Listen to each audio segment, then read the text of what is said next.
दुश्मन न करे दोस्त ने वो काम किया है। सवाल यही है। आप देख रहे हैं हल्ला बोल, आपके साथ मैं हूं अंजना ओम कश्यप। सुशांत अपने दोस्तों के साथ मुंबई में रहते थे, सिद्धार्थ पिठानी, रिया चक्रवर्ती। लेकिन अब सुशांत की रहस्यमयी मौत के बाद उनके दोनों दोस्त सवालों के घेरे में हैं। सिद्धार्थ पिठानी ऐसे बयान दे रहे हैं जो कुक नीरज के बयान से मेल नहीं खा रहे। रिपोर्ट देखिए। रिया से भी पूछताछ कर सकती है सीबीआई। सीबीआई की एंट्री हुई और एक एक कर सच का सच और झूठ का झूठ होने में टाइम नहीं लग रहा। जी हां, सीबीआई के शिकंजे से नहीं बचेंगे गुनहगार। अब सीबीआई की पूछताछ में खुल जाएगी पोल। बयानों में अंतर लाएगा सच बाहर। 4 चश्मदीद, 4 कथित रखवाले। सुशांत के घर में मौजूद ये चक्रव्यूह के ऐसे किरदार हैं जो चश्मदीद हैं, जो रखवाले थे या किसी साजिश के सूत्रधार। सीबीआई की जांच से ये सवाल गहराता जा रहा है, वरना घर में मौजूद इन 4 लोगों के बयानों में अंतर। सिद्धार्थ पिठानी, जिसने कथित रूप से फोन पर ताला चाबी वाले को बुलाया और कमरा खुलवाया। नीरज, जिसने जूस पिलाया, और घर में मौजूद दीपेश सावंत और केशव। इनके बयानों में अंतर क्यों आ रहा है? आज सीबीआई ने 3 चश्मदीदों से पूछताछ की, जिसमें से 2 के बयानों में भारी अंतर है। नीरज का दावा है कि सिद्धार्थ पिठानी सुशांत सिंह राजपूत का दरवाजा नहीं खुलने पर बिल्कुल घबराया हुआ नहीं था, जबकि सिद्धार्थ पिठानी ने सीबीआई को बताया कि वो बहुत चिंतित था। बेमेल बयान 2। नीरज ने बताया कि चाबी वाले ने दरवाजा तोड़ा, उसके बाद भी सिद्धार्थ आराम से चाबी वाले के जाने का इंतजार करता रहा, जबकि सिद्धार्थ पिठानी ने कहा था कि वो चाबी वाले के जाने की जल्दबाजी में था।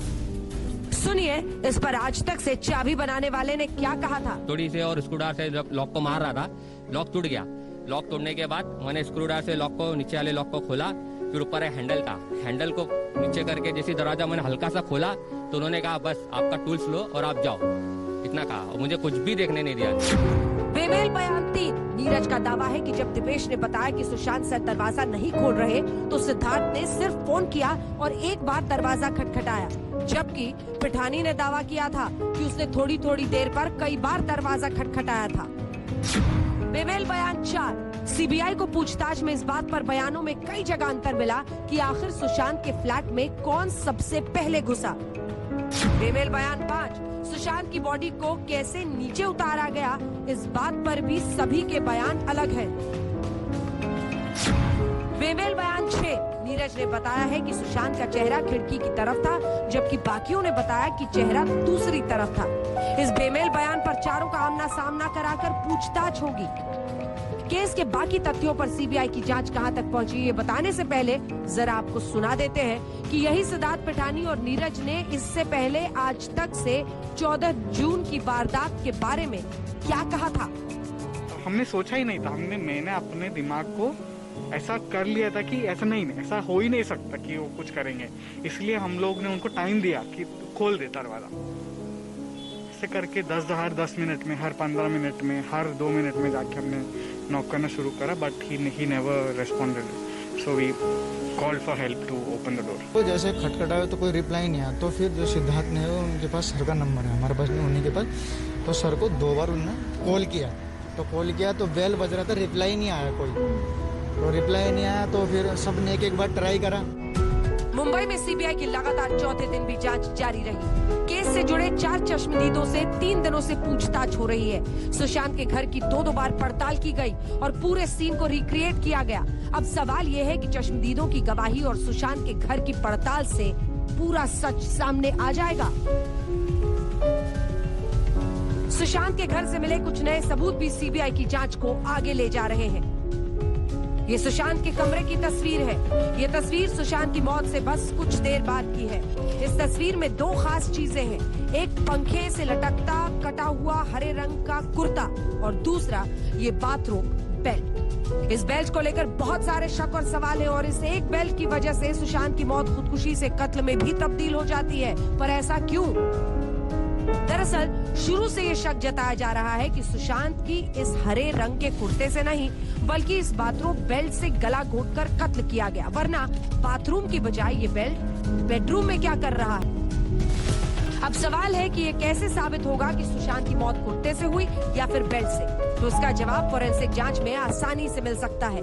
अमूमन जब किसी के गले में कोई फंदा कसा जाता है, चाहे वो फंदा किसी भी चीज का हो, यानी कुर्ता या बेल्ट, उस फंदे का मार्क गले पर आ जाता है और गले का निशान उस फंदे से चिपक जाता है। यानी अगर सुशांत की मौत कुर्ते के फंदे से हुई है तो न सिर्फ सुशांत के गले पर इस कुर्ते का फाइबर चिपकेगा, बल्कि उस कुर्ते पर सुशांत के गले का निशान चला जाएगा। ठीक इसी तरह इस बेल्ट के साथ भी है। अगर सुशांत की मौत बेल्ट से हुई है तो इस बेल्ट पर भी निशान आएंगे और सुशांत के गले पर भी। अब सवाल ये है कि क्या मुंबई पुलिस ने कुर्ते और बेल्ट दोनों को फोरेंसिक जांच के लिए भेजा था? मुंबई पुलिस का कहना है कि फोरेंसिक जांच की रिपोर्ट में बेल्ट पर नहीं बल्कि कुर्ते पर सुशांत के गले के निशान मिले और सुशांत के गले पर इसी कुर्ते के फाइबर मिले। यानी मुंबई पुलिस के हिसाब से मौत इस कुर्ते के फंदे से हुई है। तो अगर फंदा कुर्ते से ही कसा गया तो ये बेल्ट क्यों है सुशांत के कमरे में? तो मुंबई पुलिस की दलील है कि शायद सुशांत ने पहले बाथरोब बेल्ट से खुदकुशी करने की कोशिश की, लेकिन जब ये नहीं हो पाया तो उन्होंने कुर्ते का इस्तेमाल किया। सच क्या है कहना मुश्किल, लेकिन ये कुर्ते का फंदा खुद सुशांत ने अपने गले में डाला या किसी और ने, इसका जवाब अब सीबीआई देगी। सुशांत सुसाइड केस को लेकर सीबीआई आज रिया के परिवार को समन देने की तैयारी में है। तो इस बीच सुशांत की पूर्व मैनेजर दिशा सालियान केस में एक बड़ा ट्विस्ट सामने आया है। आज तक को मिले दिशा के फोन रिकॉर्ड के मुताबिक मौत के बाद भी दिशा का फोन एक्टिव था। दिशा की मौत 8 जून को हुई थी, जबकि दिशा के फोन से 17 जून तक कॉल हुए। सवाल उठता है कि दिशा का फोन कौन इस्तेमाल कर रहा था? क्या दिशा का फोन फोरेंसिक जांच के लिए नहीं दिया गया? सीबीआई का शिकंजा कस रहा है। मुंबई पुलिस की जांच की पोल भी खुल रही है और चश्मदीदों के बेमेल बयानों का सिलसिला नए नए सवाल खड़े कर रहा है। अरविंद ओझा और शम्स ताहिर खान के साथ आज तक ब्यूरो। और एक बार फिर आपको मिलाते हैं इस पूरे मामले में स्टार गवाह के तौर पर जिसे देखा जा रहा है, सुरजीत सिंह राठौर, वही शख्स जिन्होंने रिया को देखा था सुशांत की मौत के बाद उनके शव के पास मोर्चरी में। और इसीलिए सुरजीत सिंह जी, मेरा पहला सवाल आपसे यही है। बीते दिन भी आपने आज तक पर कहा कि रिया का रिएक्शन यही था, सॉरी बाबू। लोग कह रहे हैं कि आप रिया को डिफेंड करने के लिए सामने आए हैं, वो इमोशनल थी, वो दुखी थी, ये बताने के लिए सामने आए हैं। क्या कहिएगा इस पर? जी अंजना जी, मैं किसी को यहाँ समर्थन करने के लिए नहीं आया हूँ। मैं सिर्फ हमें ये सुशांत सिंह को न्याय। आपके कनेक्शन पर शायद किसी और का फोन आ रहा है, उसको काट दीजिए, फिर अपनी बात कहिए। बोलिए। जी नहीं आ रहा किसी का फोन। मैंने उस दिन जो देखा था वो मैंने बताया है। मैं रिया चक्रवर्ती को यहाँ समर्थन नहीं कह रहा हूँ, क्योंकि रिया चक्रवर्ती पहले ही आरोपी घोषित हो चुकी है, उसके खिलाफ एफआईआर हो चुकी है, सीबीआई उसे पूछताछ भी करेगी। मैं समर्थन करने नहीं हूँ, मैं तो सिर्फ उस परिवार को न्याय दिलाने के लिए आया हूँ। हाँ। मेरा यहाँ रिया चक्रवर्ती हो चाहे कोई भी हो, किसी को समर्थन नहीं है, हमें तो सिर्फ न्याय चाहिए। और जो मैंने उस दिन देखा, जो मैंने वहां जिनसे मैं मिला, पहली बार मैं रिया चक्रवर्ती साहब से मिला, कैसे हम मोर्चरी में गए, पूरा मैंने सच है, मैंने आपको बताया, सब पूरी दुनिया को मैंने बताया ये। एक बार हम आगे बढ़े, उससे पहले कई सारे सवाल हैं। एक बार फिर से चाहेंगे कि आप बताएं, आप वहां पर मौजूद थे, किस हैसियत से थे, किसने आपको जानकारी दी, आप वहां पर कैसे पहुंचे, और रिया का परिवार वहां पर आया तो क्या हुआ जब रिया अंदर गई? एक बार जो कुछ आपने देखा है वो बताएं सुरजीत जी। जी अंजना जी मैं 15 जून की तारीख पे जाना चाहूंगा कि 15 तारीख को मैं वहां गया। मेरे जो करनी सेना के राष्ट्रीय अध्यक्ष हैं सुखदेव सिंह जी गोगामेड़ी, उन्होंने मुझे कहा कि आप वहां जाओगे, कि वो राजपूत था, मैं भी एक राजपूत परिवार से हूँ, तो उन्होंने मुझे कहा वहां जाना। मैं वहां गया हूँ। जब मैं वहां गया, सिर्फ मीडिया और पुलिस के लोग वहां मौजूद थे। मोर्चरी में सुशांत का पार्थिव शरीर रखा गया था। मैं जब गया, मेरे जाने के बाद में वहां पे सूरज सिंह जी जो आए थे, जो एजुकेटिव प्रोड्यूसर है ध्वनि फिल्म के, वो आए। आके उन्होंने मुझे थोड़ी देर वक्त गया, थोड़ी देर बाद मुझे कहते हैं कि यहाँ पे रिया चक्रवर्ती आना चाहती है। मैं रिया चक्रवर्ती को नहीं जानता था। रिया चक्रवर्ती यहाँ पे आना चाहती है, और जब मैंने उनसे पूछा कि क्यों आना चाहती है, तो बोले कि रिया अंतिम दर्शन करना चाहती है सुशांत के। तो मैंने कहा जी दर्शन करना चाहती तो अभी वहां पे डेड बॉडी अभी वहीं जाएगी, तो जहाँ अंतिम संस्कार होना वहां पे बुला लीजिए। तो उन्होंने मुझे कहा कि वहां पे उसको अलाउ नहीं है। तो मैंने पूछा कि अलाउ क्यों नहीं, क्यों, तो गर्लफ्रेंड है। तो उन्होंने कहा उनके परिवार की तरफ से उसको अलाउ नहीं है। तो मैंने कहा ठीक है। तो फिर मैंने कहा ठीक है, आप बुला लीजिए। तो यहाँ पे वो आई, कुपर हॉस्पिटल में आई। हमने वहां जाके मोर्चरी के जो स्टाफ थे, वहां के जो लोग थे, सभी लोगों से हमने पूछा कि वो रिया चक्रवर्ती है, वो अंतिम दर्शन करना चाहती है सुशांत सिंह का लास्ट बार। जब उन्होंने हमें परमिशन दी, रिया चक्रवर्ती वहां आई, उनका जो स्टाफ था वो अंदर लेके गया, जहाँ डीप फ्रीज के अंदर सुशांत को पार्थिव शरीर रखा गया था, वो बाहर लेके आए, जो स्ट्रेचर बाहर लेके हमारे सामने रखा। मेरे साथ रिया चक्रवर्ती अंदर गई, जाके मैंने वो पर्दा हटाया। मुझे देखना था कि जब न्यूज में चला था कि सुशांत ने सुसाइड किया, लेकिन मुझे यकीन नहीं हुआ कि इसने सुसाइड कैसे कर लिया, क्योंकि हंसता हुआ चेहरा, मुस्कुराता हुआ व्यक्ति कभी सुसाइड नहीं कर सकता। तो मैं खुद वहां जाके देखना चाहता था एक बार कि क्या मतलब सुसाइड किया कि जैसे वो मैंने उसके चेहरे से पर्दा हटाया तो मैं खुद भावुक हो गया। और रेया वहां खड़ी थी और रेया ने उसके चेस्ट पे हाथ रखे कहा सॉरी बाबू। तो मेरे ख्याल में आया कि पहले तो उसको अलाउ नहीं किया, मतलब कहीं ना कहीं ये दोषी है जो यहाँ पे आके सॉरी बोल रही है, क्योंकि इसने कुछ गलत किया है। अब वो कैसा भी गलत हो, ब्रेकअप होने की वजह से सॉरी बोला है, या उसने जो हत्यारे हैं उनका रिया से कनेक्शन है इसलिए सॉरी बोल रही है, वो उसका ऊपर है, मुझे कोई इसमें नहीं है। लेकिन उसने सॉरी बाबू जरूर वहां पे बोला था, तो मैं खुद सोच में पड़ गया था। ये बातें मैं मेरे स्टाफ को शेयर की थी। मैं बाहर आने के बाद में एक दो बार मेरे वीडियो के माध्यम से ही लोगों को मैंने कहा, मैं 15 तारीख से आज तक मैं ये कहते आ रहा हूं कि सुशांत के परिवार के साथ खड़ा हूं। मैं जब तक सुशांत को न्याय नहीं मिलेगा, जैसे मैंने देखा, जो मेरी हेल्प होगी, जैसी होगी, मैं सीबीआई की ओर जरूर मैं बताऊंगा। क्यों मैं किसी को समर्थन नहीं कर रहा अंजना जी, यहाँ पे तुम उसको समर्थन कर, नहीं, मैं किसी को समर्थन नहीं कर रहा हूँ। सुजीत जी ये बताइए कि आप किसके मैंडेट से वहां अंदर जा पाए, क्योंकि हर किसी को तो नहीं ऐसे जाकर दिखा दिया जाता है, और वो भी जब पार्थिव शरीर सुशांत सिंह राजपूत जैसे व्यक्ति का हो। क्या बताया आपको कि अस्पताल ने आपको दिखाने दिया? आप एक सेकंड सर, पूरा सवाल सुनिए। क्या आप सुशांत से पहले कभी मिले थे? ये जो बताया गया कि आप दोस्त हैं, क्या कभी, क्योंकि परिवार कह रहा है कि वो तो आपको जानते ही नहीं, सुशांत नहीं जानते थे कि आप कौन है। किसके कहने पर आपको अंदर इजाजत दी गई बॉडी देखने की? जी देखिए, ये बात सही है कि मैं उनके परिवार से कभी मिला नहीं, नीरज सिंह जी से मैं कभी नहीं मिला, ये बात सच है। लेकिन मेरी उनसे फोन पे जरूर बात हुई थी 15 तारीख को नीरज सिंह जी से। हो सकता है, मैं समझ सकता हूँ कि उस समय वो वक्त अलग था, वो भूल गए होंगे, लेकिन उसके बाद में मेरी नीरज सिंह जी से कल ही मेरी बात हुई फोन पे। तो मैं वहां पे जब कुपर अस्पताल में गया था, मैं मोती के स्टाफ से हमने पूछा है, उन्हें परमिशन दिए जाने की कि ठीक आप जाइए, फटाक से जाइए, आप देख आइए। वो 4 से 5 मिनट का वक्त हमने अंदर गुजारा है, स्टाफ ने परमिशन दिए तब अंदर गए। अरे स्टाफ मना कर देता कि हम नहीं दिखाएंगे, आप अपना कार्ड दिखाइए, आईडी दीजिए। स्टाफ को क्या बोला था? रिलेटिव है तो रिलेटिव। सुजीत जी, आपने स्टाफ को क्या बोला था? आप कौन है, क्यों देखना चाहते हैं? स्टाफ को मैंने हमें स्टाफ को ये बोला था कि रिया चक्रवर्ती है जो सुशांत की गर्लफ्रेंड, वो जाना चाहती है। तो मैं रिया के लिए बोला, तो फिर मैं रिया को खुद अपने हाथ से पकड़ के अंदर गया था, मैं उसके साथ अंदर गया था। आप उससे पहले रिया से कभी मिले नहीं थे?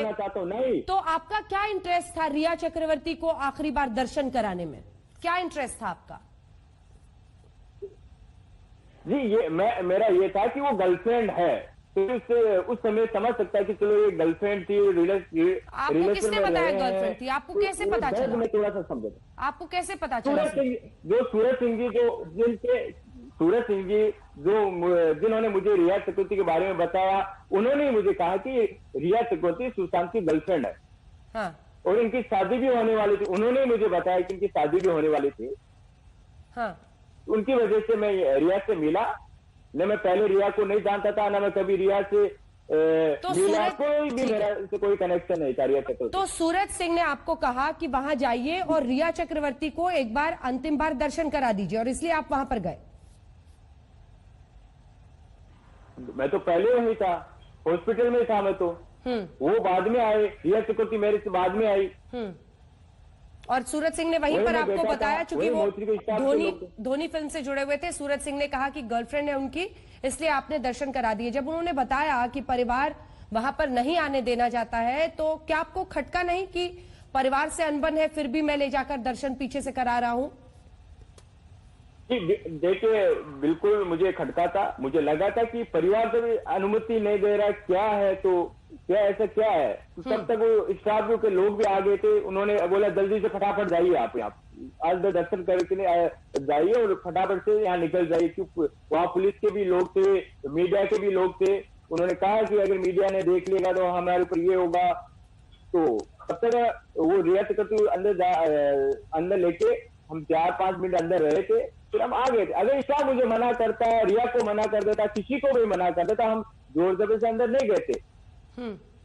पर ये स्टाफ जोर जबरदस्ती नहीं की। स्टाफ डरा हुआ भी था कि मीडिया देख लेगी तो ये गलत साबित होगा, फिर भी स्टाफ पर आखिर ऐसा क्या आपका असर था कि उन्होंने आपको जाने दिया, रिया चक्रवर्ती को भी ले जाने दिया? देखिए, स्टाफ ने किसी से परमिशन ली होगी, वो जो वहाँ का स्टाफ जो वो अपने सीनियर से परमिशन ली होगी कि विदाउट परमिशन तो हमें अंदर जाने के लिए अनुमति उन्होंने नहीं दी। किसी से पूछा होगा उन्होंने, ऐसा तो नहीं कि जैसे मैंने बोला वो परमिशन दी, नहीं। हमें वक्त दिया गया था थोड़ा कि आप रुकिए, हम बात करते हैं। उन्होंने बात की, वहां से किसी बात की होगी, तभी हमें परमिशन मिली वहां से जाने के लिए। ठीक है, बीते दिन भी ये सवाल मैंने आपसे किया था। तो दर्शन करिए जी, बीते दिन भी मैंने सवाल किया था, लेकिन आज एक बार फिर से अगर आप बताएं, क्योंकि आप कह रहे हैं कि आपने पर्दा हटाया और फिर रिया ने सुशांत को देखा और फिर सॉरी बाबू बोला। क्या इमोशंस थे, क्या समझ में आया आपको? जी जी, परिवार ने तो बड़े संगीन आरोप लगाए हैं ना रिया चक्रवर्ती पर। क्या भाव था, क्या वो इमोशनल थी, क्या वो रो रही थी, पूरा एक बार बताएं। लगाना चाहिए वो परिवार लगाए, बिल्कुल वाजिब है, परिवार को आरोप लगाना चाहिए कि उनका हक है, उनने अपने एक बेटा खोया है। देखिए, मैं जब अंदर लेके गया, रिया चक्रवर्ती इमोशनल थी, मैं पकड़ के लेके गया हूँ, वहां पे वो भावुक थी।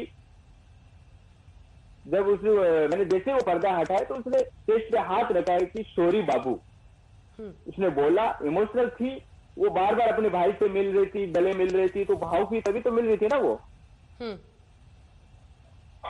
लेकिन उसके बाद में तो मुझे अभी लगा कि वो बार बार ये कह रही है कि सीबीआई जांच नहीं, पहले इसने एक मेरी पोस्ट वायरल हो रही है कि सीबीआई जांच, जैसे उसने कहा था कि सीबीआई जांच होनी चाहिए, मैंने उसी दिन एक पोस्ट किया था कि कोई लड़की ये नहीं चाहती कि उसका प्यार खत्म हो।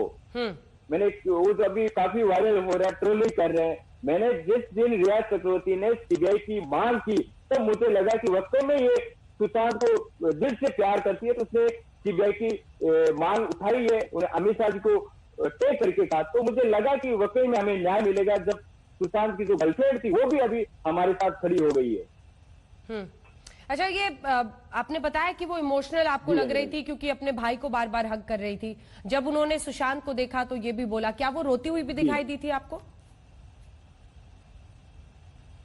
अंजना जी देखो, भावुक थी, इमोशनली तो रो रही होगी अंदर से, इसके आंसू तो मैंने देखे नहीं, कि दुपट्टा था, मास्क लगा, मैं आंसू नहीं देख रहा, इतना समय नहीं था, वो पल ही अलग था कि मैं ये देखने नहीं गया था कि कौन रो रहा है, कौन क्या करे। नहीं, इमोशनल थी, तभी वो अपने भाई से बार बार मिल रही थी, खड़ी हो रही थी, कभी बैठ रही थी, फिर मैं उसको पकड़ के लेके आया हूँ, पकड़ के गया हूँ, तो कहीं ना इमोशनल तो थी, तभी तो लेके गया ना वो को। अच्छा, पकड़ने का मतलब वही होता है कि इमोशनल थी तो पकड़ के लेके गया हूँ। आप करणी सेना के रिप्रेजेंटेटिव के तौर पर गए थे या आप सुशांत से कभी मिले हैं? जी नहीं, मैं सुशांत से कभी नहीं मिला। पहले पद्मावत का समय था तब बात हुई थी। मैं करणी सेना के तौर पे, करणी सेना और फिल्म जो मैं प्रोड्यूसर हूँ, तो उसके तौर पे मैं वहां पे गया हूँ। जो राष्ट्रीय अध्यक्ष जी ने मुझे कहा कि एक राजपूत है, मैं एक राजपूत परिवार के होने के नाते वहां पे मैं गया हूँ। ठीक है, बहुत बहुत धन्यवाद आपका। और आपने पहले भी बताया था कि सिद्धार्थ पिठानी और बाकी जो चश्मदीद हैं वो सब तो आपके साथ थे नहीं, लेकिन एक बार जल्दी से अब आपका इंट्रोडक्शन अपने तमाम मेहमानों से करा दें जो हमारे साथ चर्चा में शामिल हो रहे हैं। आशीष दीक्षित जी हमारे साथ वरिष्ठ वकील जुड़ रहे हैं, आकाशदीप साबिर साहब जो कि डायरेक्टर है वो हमारे साथ जुड़ रहे हैं, नसीर अब्दुल्ला साहब एक्टर जुड़ रहे हैं, अर्शी खान एक्टर हमारे साथ जुड़ रही, ममता काली पॉलिटिकल एनालिस्ट जुड़ रहे हैं, रवि श्रीवास्तव पॉलिटिकल एनालिस्ट, गणेश हिवारकर हमारे साथ जुड़ रहे, कोरियोग्राफर थे सुशांत सिंह राजपूत के साथ बहुत करीब से काम किया इन्होंने, और Ankit Acharya formal personal assistant Sushant Singh Rajput के हमारे साथ जुड़ रहे हैं। अंकित, सबसे पहला सवाल आप ही से। आपने सुना अभी सुरजीत सिंह को, राठौर को, वो कह रहे हैं कि वहां पर बड़ी इमोशनल थी रिया, क्या समझ में आ रहा है?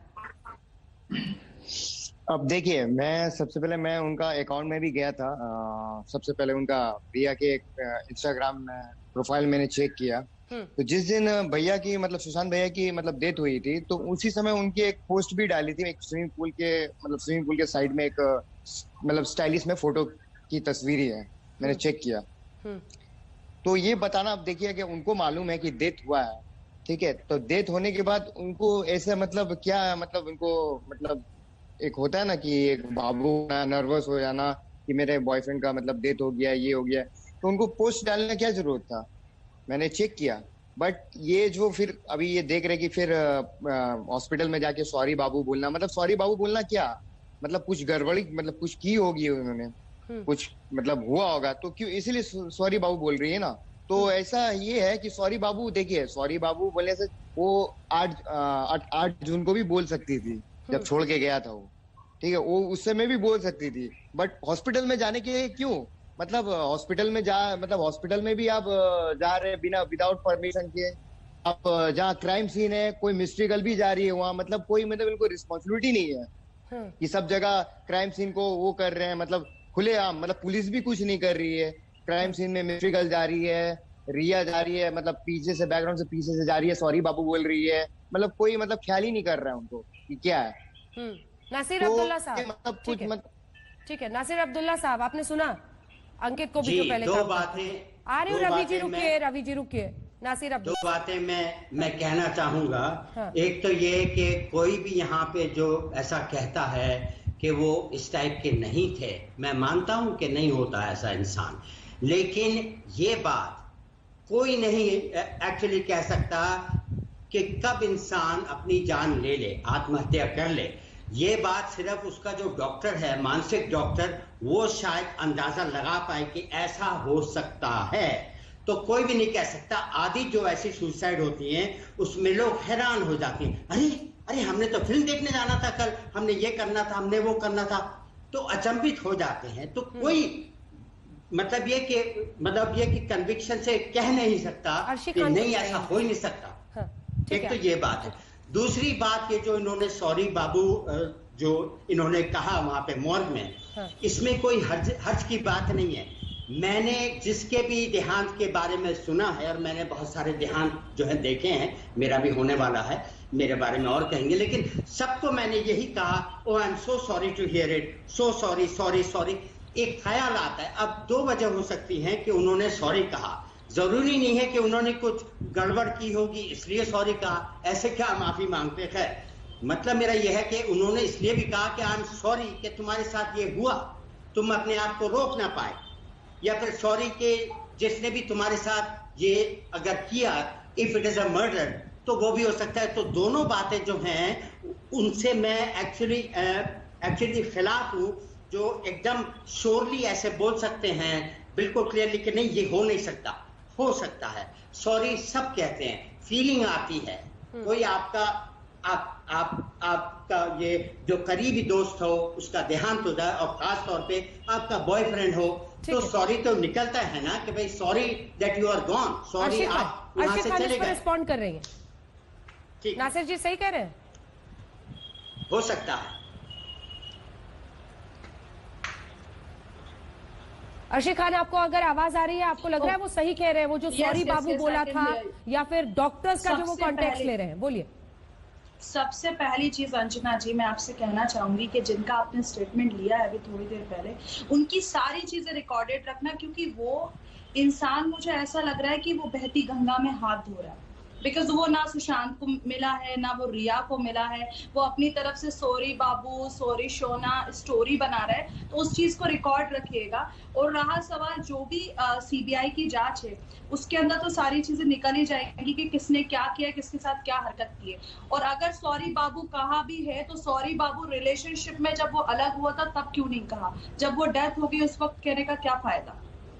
सो आई डोंट थिंक सो कि ये जो बंदे से आपने इतनी देर तक बात की है, ये बंदा राइट है। मुझे नहीं लग रहा उसके बात करने के तरीके से, क्योंकि उसका स्टेटमेंट हर पल चेंज होगा।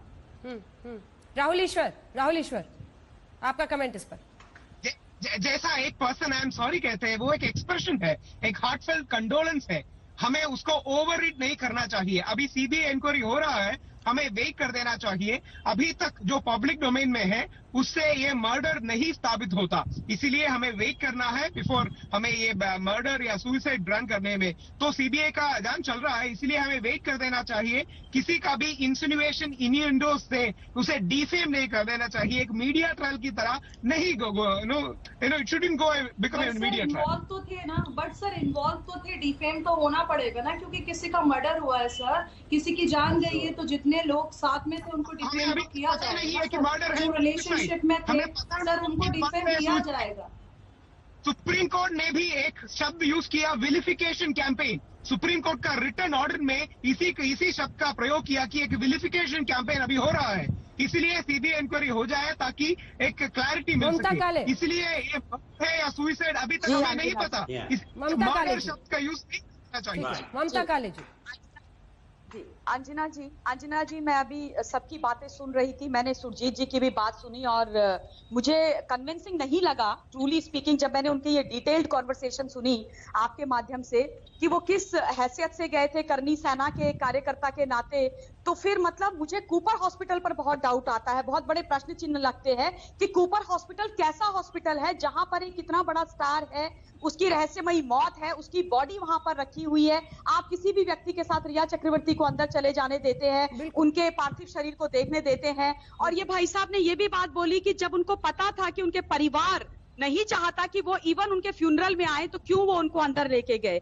दूसरी बात ये बोलना कि ये प्रोपेगेंडा है और ये सारी कहानियां सुनाई जा रही हैं सॉरी बाबू वाली। देखिए अगर उन्होंने ऐसा बोला है और उनको इतनी चिंता थी अंजना, तो मैं ये बोलती हूँ अगर वो उससे इतना प्यार करती थी तो उनके माता पिता से मिलने की उन्होंने पिताजी से और उनकी बहनों से मिलने की उन्होंने एक बार कोशिश क्यों नहीं करी, एक बार उनसे संपर्क साधने की कोशिश क्यों नहीं करी, एक बार वो उनके घर में मिलकर क्यों नहीं आई, क्यों नहीं उस पिता से बात करी, क्यों नहीं वो पटना में चली गई। तो अगर वो इतनी कंसर्न्ड थी तो वो ये सारी चीजें करती, ये दिखाता और दर्शाता कि उनको चिंता थी, इसमें कोई दो राय नहीं है। और उसके बाद जो उन्होंने सारी चीजें करी उनकी मृत्यु के बाद कि वो मिस्टर महेश भट्ट को मेरा बूटा कैप्शन दे करके वो उनका बर्थडे विश कर रही हैं, वो सारी चीजें कर रही हैं जो इंसान बिल्कुल नॉर्मल रहता है तब करता है। जिसकी मनस्थिति खराब होती है, जो अपने किसी अजीज को खो देता है, वो ऐसा नहीं कर सकता है, बहुत डिफिकल्ट हो जाता है अंजना। तो ये कोई कंस्पिरेसी थ्योरी नहीं है। मैं अगेन मिस्टर राहुल ईश्वर को ये बोलूंगी कि अगेन आप लोग बात करते हो मीडिया ट्रायल की, इसकी उसकी, अगर इतनी तमाम बातें नहीं की गई होती, अगर मीडिया ने बात ना उठाई होती, करोड़ों हिंदुस्तानियों ने बात नहीं उठाई होती, तो आज ये जो निर्मम हत्या है, रहस्यमयी मौत है, इसको तो आत्महत्या का जामा पहना ही दिया गया था। ठीक है नसीर साहब एक बार हाथ उठा रहे हैं, फिर मैं आ रही हूँ आपके पास भी आ रही हूँ गणेश जी इसके बाद। नसीर साहब आप काउंटर करना चाह रहे हैं? नहीं मैं काउंटर नहीं, नॉट रियली, बट एक बात और है जो मैंने एक्चुअली कही नहीं, वो ये थी कि अब जो महेश भट्ट साहब के साथ जो उनकी कॉन्वर्सेशन हुई है उसमें बड़ा साफ ऐसा दिखाई दे रहा है कि महेश भट्ट साहब न्यू के उनके ऊपर क्या बीत रही है, उनके क्या हालात हैं, और वो इस मामले से यानी अलग नहीं थे, उनको मालूम था। और उन्होंने बल्कि ऐसा लगता है कि रिया को एक्चुअली दिलासा भी दी कि तुम आगे बढ़ो, निकलो, क्योंकि वो जानते थे वो किस मुकाम से जा रही थी। हाँ, डोंट लुक बैक, जो भी, तो ये बहुत बड़ी बात होती है। उससे पता चल जाता है कि एक्चुअली सुशांत सिंह पे क्या बीत रही थी, और वाकई में उनके साथ कोई मेंटल प्रॉब्लम्स ऐसे आ गए थे अंदर उनके, या फिर डिप्रेशन आ गया था, या ऐसी चीजें हो रही थी जिसके बारे में हमें नहीं मालूम। लेकिन ये रिया और महेश से मालूम हो जाएगा, और उनके जो डॉक्टर थे, रिया के जो फादर से, उनसे मालूम होगा, और एक जो हीलर थे जो ऊर्जा देते हैं, उनसे मालूम होगा। गणेश जी जो बात बोली, गणेश आ रही ममता जी,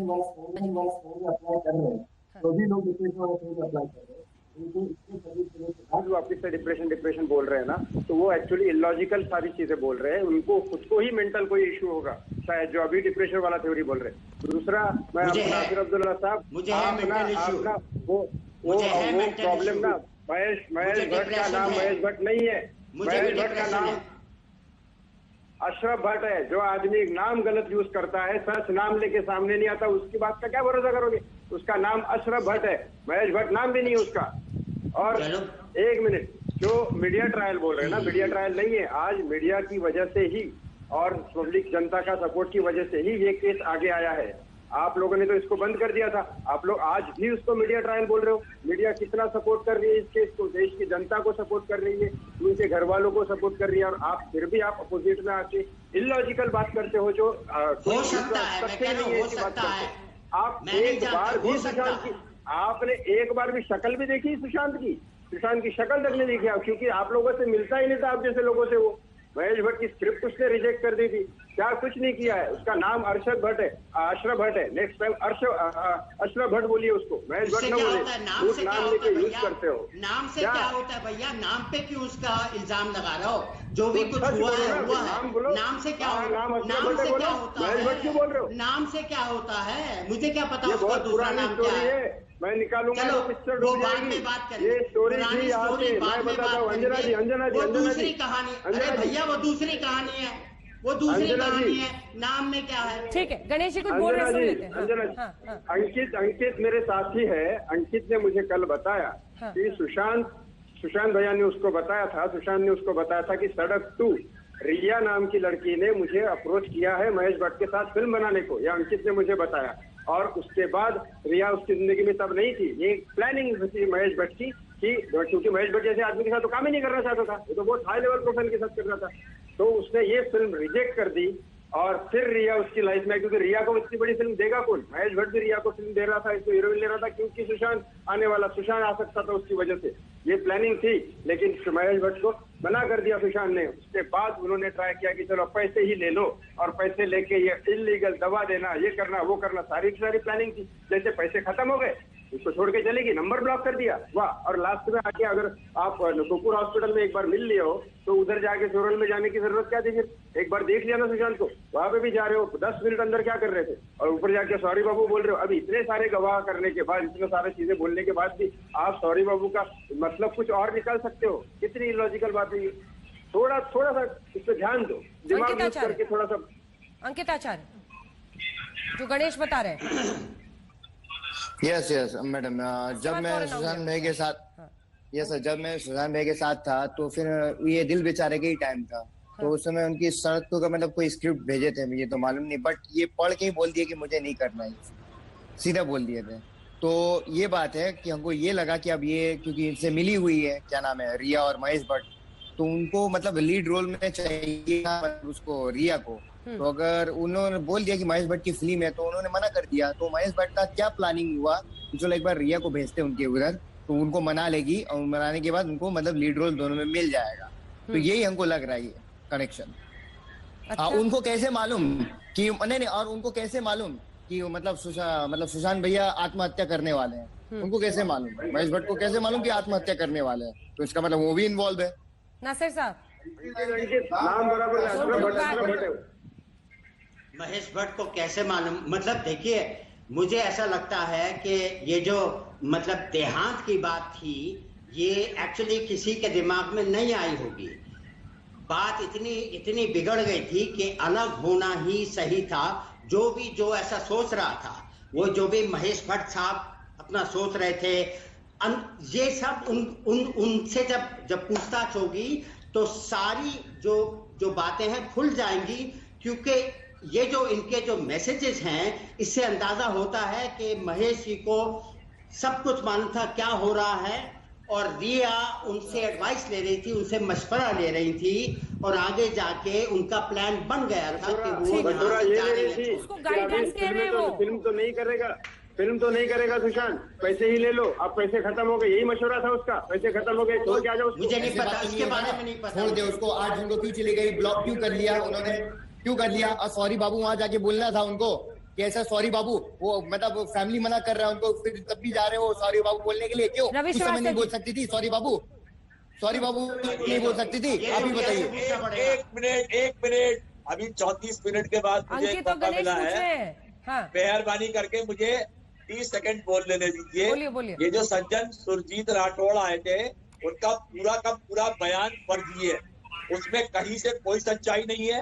ना वो रिया को अंदर लेके गए, ना कोई सॉरी बाबू हुआ, लेकिन वीडियो है, वापस लेके आए। वीडियो में कहीं ये नहीं दिखाई देता कि वो रिया के अंदर पीछे लेकर के चल रहा गए। है। मीडिया के जाने का है और बाहर आने का है। वो अंदर 45 मिनट रही, ये कौन स्टॉप वॉच वहां पे चला रहा था, इनकी क्या रिश्तेदारी थी, वो कौन सी करणी सेना ने बोला, ना ये उसके परिवार को जानते थे, ना ये सुशांत को जानते थे।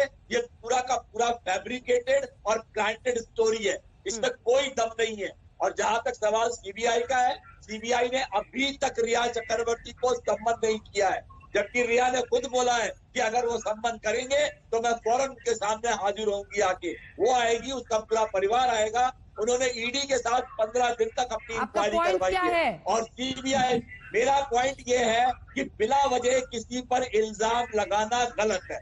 जब तक कुछ साबित नहीं होता तब तक वो व्यक्ति केवल आरोपी रहता है। कोई अभियुक्त नहीं बन जाएगा। आपके इमोशन से कोई अभियुक्त नहीं बन जाएगा। सबूत क्या है? सबूत है, बहुत सारे सबूत है। Account, bank detail, account. एक बात बताइए अंजना जी, ये टॉपिक किसी ने उठाया नहीं? अकाउंट में आप साबित करिए ना, अकाउंट से पैसे निकाले उन्होंने। आप दिखाइए कि सुशांत के अकाउंट से पैसे रिया के अकाउंट में गए, दिखाया आपने कहीं पे? अंजना जी, दिखाया आपने क्या? हाँ गणेश जी, आपने बोल दिया 15 करोड़ रुपए ले लिए। 15 करोड़। ठीक है रवि जी, ठीक है, आपने अपनी बात कह ली सर, कह ली। अब जवाब सुनिए। हाँ, 3 फ्लैट है रिया के नाम से, उसकी इनकम थी 15 से 20 लाख रुपए साल का। अगर 3 फ्लैट, मुझे एक बात बताइए, आप सब लोग मुंबई को जानते हैं, पेपर जमा किए भाई ईडी के पास। थार में फ्लैट लेना, अरे पेपर जमा किए भाई ईडी के पास में, देख लो जाके आप। 70 लाख होगी, लेकिन 5-6 करोड़ के नीचे नहीं आती। जुहू में फ्लैट लेना 5-6 करोड़ के नीचे नहीं आता। वाशी वाला होगा 1 करोड़ का, 10-12 करोड़ तो यही दिख रहे हैं। आपने कागज पे नहीं लिखे होंगे, कागज पे लिख दिया आपने 70 लाख, लेकिन मुझे बताओ 70 लाख कर रहे हैं। आपकी बात में कोई सच्चाई नहीं है, आप केवल बकवास कर रहे हैं। आपकी बात में कोई सच्चाई नहीं है। अच्छा, ये जो बयान की जलेबी बना रहे हैं सिद्धार्थ पिठानी और ये नीरज सिंह, सब अलग अलग बातें कह रहे हैं जो सीबीआई बता रही है। आकाशदीप जी, ये सवाल तो बहुत पहले दफन हो जाते हैं, जिसको बार बार आप लोग मीडिया ट्रायल, जब स्क्रूटिनी। मिस्टर श्रीवास्तव, ठीक है। आकाशदीप जी, ये तमाम बातें सामने आ रही हैं जिसमें सीबीआई ने ही ये कहा है, जानकारी दी है, सूत्रों से ही जानकारी सामने आती है। उन्होंने बताया कि अलग अलग बयान दे रहे हैं। सिद्धार्थ पिठानी कह रहे हैं कि मैं तो बार बार जाकर नॉक कर रहा था, नीरज सिंह कह रहे सिर्फ एक बार नॉक किया था, फोन जरूर किया था। ये बताता है ना कि अर्जेंसी थी या नहीं थी। चाबी वाला आज तक पर आया, वो बता रहा है कि कोई अर्जेंसी नहीं थी, दरवाजा खोला तो पहले मुझे निकाल रहे हैं। अगर कोई कुछ घंटों से दरवाजे में बंद है, फोन नहीं उठा रहा, आप ताला तोड़वा रहे हैं, आपको अर्जेंसी नहीं रहेगी देखने की? कम से कम आप उसको हटा के जल्दी अंदर तो देखिएगा कि ही नीड्स हेल्प, उसको सहायता चाहिए, मदद चाहिए। अंजना, ये बातों पे गौर करना ज्यादा जरूरी है। मैं आपकी बात से सहमत हूँ। अभी जो डिबेट पे बाकी स्पीकर्स बोल रहे थे, स्पेशली गणेश, मैं भट्ट साहब की उनकी एनालिसिस से बिल्कुल सहमत नहीं हूँ, और ना ही मैं इस बात से सहमत हूँ कि उसने बॉडी देखकर सॉरी बेबी क्यों कहा। That could be just a normal expression, उस पर ज्यादा अहमियत नहीं देनी चाहिए। उससे बड़ा मुद्दा है कि कूपर में ये मेला कैसे लगा हुआ था, कोई भी जा सकता है, जबकि सुशांत के पेरेंट्स को साफ कह दिया गया था जब वो अराइव हुए कि आप कूपर ना आए, आप डायरेक्टली घर जाएं, और घर के बाद शमशान आए। उनको खुद को नहीं आने दिया जा रहा कूपर, और कोई और शख्स जो राजस्थान से आया है वो रिया के लिए परमिशन लेके अंदर जाता है और उसे अलाउड किया जाता है। तो ये बातें ज्यादा जरूरी है। भट्ट साहब का असली नाम क्या है क्या नहीं है, this is a very wrong मुद्दा टू टेक अप हियर। और बाकी मैं आपको और एक बात कहता हूँ, अरे सर मेरे हिसाब से रॉन्ग है यार, सच बताओ ना नाम, दुनिया से छुपा क्यों रहे हो? मैं आपकी बात से नहीं सहमत हूँ। क्या कोई जरूरी है कि मैं आपकी बात से सहमत क्या होता है? देश की जनता तो से आप भी अगर बोलते हैं तो मुझे बोलने दीजिए ना। डिबेट में अंजना, कैन आई स्पीक? क्या इस डिबेट में हमको तभी आना चाहिए जब हम गणेश की बात से सहमत हो? क्या ये तरीका? नहीं, आप सहमत होने से कोई फर्क नहीं पड़ता, आप सहमत ना हुई, बहुत अच्छी बात है कि फर्क नहीं पड़ता, तो चुप रही है ना। ठीक है, आकाशदीप जी बोल रहे, फिर आप जब आपसे मैं जवाब लूंगी गणेश जी, मैं जवाब लूंगी गणेश। जब मैं बोलना खत्म कर दूंगा आपको टाइम मिलेगा। आप जरूरी नहीं है कि आप मेरी बात से सहमत रहे, जिस तरह मैं आपकी बात से कॉन्वर्सेशन भी है ना आकाशदीप जी, जिसमें महेश भट्ट को पूरी जानकारी थी कि क्या हो रहा है। 8 जून के बाद वो कह रहे थे डोंट लुक बैक, वो गाइड कर रहे थे। जी अंजना जी, स्क्रिप्ट अप्लाई होती है रिया के थ्रू, रिया को हीरोइन दिया जाता है, वो स्क्रिप्ट साइलेंस गणेश, ये पैसे का मामला होता है। फिर ये आदमी अशरफ भट्ट उसको बोलता है निकल जाओ।